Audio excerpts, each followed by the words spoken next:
Guys, kasama natin si kaibigan natin Dwindi. Meron lang po siyang ipapaabot na prediction, no? Na magaganap at mauulit ang nangyari noon. Kaibigan? Ano po pang prediction po na ito? Kalamidad po ba or unsa man eh? Oo nga, pag meron po talaga kayong ipapaabot, parang kinakabahan ako kasi po kadalasan mga kalamidad. Hindi po ito kalamidad. Problema o kaguluhan? Kaguluhan po daw guys. Ano ibig sabihin po ninyo? Oo, naalala ko. Anoon, na umabot po ng 3 buwan po. Ano ibig sabihin nito? Meron kayong nakikita na paparating? Na maulit na naman? Diyos ko. Guys, meron prediction si kaibigan po nating Dwinding Linyo ha. Na meron pong magaganap po dito sa atin. No, hindi pa niya alam kung kailan. Basta mauulit po yung nangyari noon na umabot po ng 3 buwan yung giyera. Saan po babanda ito? Naalala po ba nyo guys noon na may nangyari mga hostages na nasa ilalim po yung mga ISIS, no? Na umabot po ng mahigit 3 buwan yung giyera. Hindi ko lang naalala kung anong lugar po ito ha. Basilan ba ba o basta parang hindi talaga basilan ito kaibigan? Dapat tayo mag-ingat guys, no? Na ay prediction si kaibigan na maging kaguluhan na naman.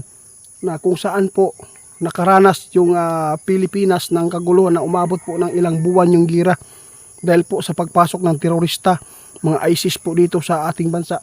Meron pong ipinapaabot si kaibigan na mga prediction, no? Meron pong panahon na maulit ang nangyari po noon. Pwede po ba natin pangalanan po kaibigan kung saan pong mga lugar ito? Kailan lang po ito nakita ninyo? Matagal na po ito nakita ng ating kaibigan kasi hindi lang po nila napaabot dahil po sa busy nilang ginagawa. Naay babala si kaibigan daw guys, no? Naa sila nakita nga dili maayo di sa atua. Bisan pa og si Trump ang nakaupo karon. Tungod kay wala daw takabalo na pwede ni may tabo katong nahitabo sa una kung asa dapita ni nakalimot man ko na araman sa akong hunahuna. Oo, kini mga lugar ni guys naani sa mga kamusliman na area, no? Nakanaw man ni kaibigan, kadalasan po nakakapasok po sila doon sa mga muslim na area. Ito po talaga yung nakikita ngayon dito sa bansa natin. Maganda na lang po tayo guys. Sana po ay hindi mangyari po ngayong taon na ito. Kasi ang sabi ng ating kaibigan, meron silang nakita na maulit na naman po nangyayari po noon. Dahil po ay meron naman pong mga taong demonyo ang pinapapasok po dito sa ating bansa. Lalo na, grabe, lalo na yung mga tao na pwedeng mga babayaran lang.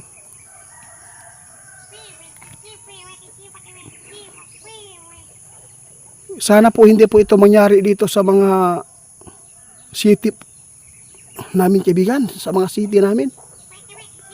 Oo, hadlok kayo ni kaibigan. Lalimang ka anang 3 ka bulan sa una ni nahitabo ang gira dito sa mga kamusliman nga dapit. Oo, totoo yan. Sobrang nakakatakot po ito talaga guys, sabi ng ating kaibigan. Kasi po, pwede yung mga teroristang pumatay po ng mga inosenteng tao. Wala po silang pakialam. Basta makadamage sila og tao. Kaya dapat po tayo ngayon guys mag-ingat na lang tayo dahil po hindi lang po ngayong 2025 yung mararanasan po natin daw sabi ng ating kaibigan ng mga kalamidad at saka kung ano pa man yung mga nasagupa natin dito po sa ating bansa, no? Marami pa, hindi lang po kalamidad ating makakalaban. Mag-ingat po tayo sa mga tao guys na gustong kumita ng pera sa pamamagitan po ng biktima nilang mga bata, tao. No, wala silang pinipili. Dahil po ngayon, sobra na nilang demonyo guys. Oo, ang kanilang Diyos po ngayon guys, pera. No, gumawa sila ng mga masama para lang kumita. Dahil po ngayon guys, sa totoo lang, sasabihin ko po ang totoo lang, no? Yung mga buyer nito, mayayaman guys. Gusto nilang kumuha ng mga organs para ipatransplant po sila. Pero hindi po ito basta-basta guys na makukuha lang. Dapat sa lahat po ng mga magulang nito, dapat po kayo mag-ingat ha. Hindi lang po nangunguha ng oras, kundi maraming mga rapist ngayon guys, mga drug addict na gumagawa po, mangre-rape lang po talaga. Oo, dapat tayo maging alerto. Marami na po tayo napanood na dapat po natin yung mga anak natin sunduin, no, ihatid, at saka pwede po sunduin na lang. Huwag po kayo magpalin lang. Yung mga bata dapat po pagsabihan po ninyo yung mga anak po nyo na nag-aaral na kung sakali man na mayroon po nga maghanap sa kanila para palabasin na nagpanggap na sila ay kamag-anak ninyo, yun po, ituro po nyo. Kung sino man po yung magbibigay ng pagkain, pira, kung sino hindi nyo kilala, huwag po kayong lalapit. Sabihin po nyo sa kanila para makapaghanda po kayo. Kaya nagpapasalamat po tayo sa ating mga kaibigan dahil po lagi po silang nandyan. Kaibigan, maraming salamat po. Marami na po naka-aware po nito.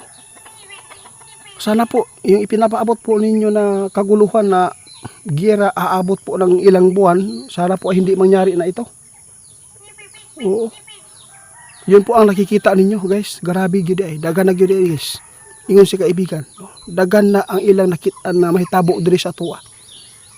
Pero nahinaot sila nga dili mahitabo. Kay dili sila gusto na yung Pilipino ay mapapahamak. Grabe. Napakabutin yung tao kaibigan. Duwindi. Oo. Grabe. Minahalin yung tao kahit po ay yung iba hindi naniniwala. Okay ra po yan. Mas marami yung naniniwala na yung mga sinasabi nyo ay nagkatotoo po talaga. Oo. Hindi ko po yan ipagtanggi dahil po ay yung sinabi po yung sunog. Oo. Nasusunog talaga. Oo, lahat po ng sinasabi. Grabe, oo. Kaya hindi po ako nagtataka na kung ano man po yung ipapaabot nyo. Hindi ako nahiya na ipaabot ito dahil po ay lahat po ng sinasabi nyo nagkatotoo. Sana yung prediction na ito guys hindi mangyari sa atin. No? Hindi naman po kagustuhan po ng ating mga kaibigan na mangyari po talaga yung ipinapaabot po nila. Ang natatakutan natin, matulad tayo noon ba? No? Sana po hindi po dito sa city natin o ano. Kasi kawawa po talaga yung mga sundalo natin at kapulisan. Yung mga nagbabantay po dito sa ating bansa. Luoy sila. Kasi po, sila po talaga ang unang sumagupa sa mga kalaban ng mga terorista o kinsa man ng mga tao na makatabang sa tuwa. Sila po talaga.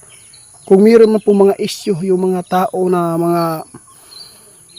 yung mga otoridad, normal po, no? Dahil sa tao. Dahil tao lang tayo nagkakamali. Salamat po kaibigan sa prediction na ipinapaabot po inyo. Malaking tulong po ito na dapat po tayo ay magtulungan. Lahat po ng kahit po mga inosente. No, kung mayroon man pong mga tao na hindi natin kakilala, isumbong na agad. Ano po? Totoo yan? Guys, grabe naman to. Mayroong balita si tatay po, si kaibigan natin doon din guys. Mag-ingat po daw kayo guys. Kumikilos na po ang mga kulto. Yung kulto lang po na mga legit na mga masama. Gusto po nila, sila po ang tawagin na government. Hindi po ito maganda kaibigan. Ipapaabot po natin dito guys Bukas ko dahil ipapaabot kaibigan. Mayroon ang gagawin. Sige. Guys, ipinatawag po sila guys. Kaibigan. Ipinatawag sila guys. Wala na si kaibigan. Kaibigan, linyo. Salamat po.